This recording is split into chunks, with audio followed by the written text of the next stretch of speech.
lang sa profile, and then buksan mo yung profile mo sa dashboard, and then pindutin yung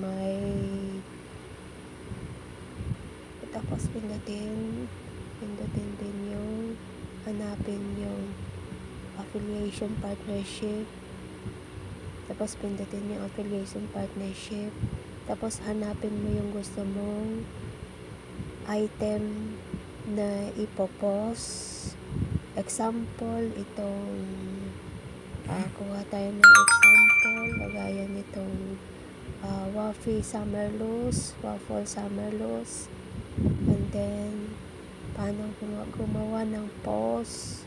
Click yung gumawa ng post, tapos idagdag sa bagong reel.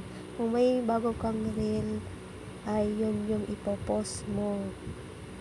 Ayan. So, hanap ka lang ng ipopost mong reels.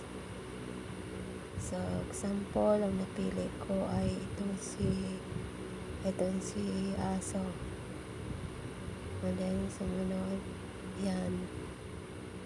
Example, yan yung ipopost mo, ipopost. Then, lagyan mo lang ng mga text, audio, yung reels na ipopost mo. Example, mga asong gala. Yan yung example lang ito, yung ipopost mo. Pero dahil nilink mo na yun kanina, yung mo, yung affiliation mo, ayan meron ka nang mababasang nag-share ng affiliation product kasi pumunta ka na doon kanina sa affiliation product. Tapos ngayon lalagyan mo yung title, yung reels na yan bago mo siya i-post. So nandun na yung sharing ng affiliation dahil binuksan mo yun kanina. Dahil pumasok ka doon sa affiliation. Ayan, okay. Ready na yun. Nandun na.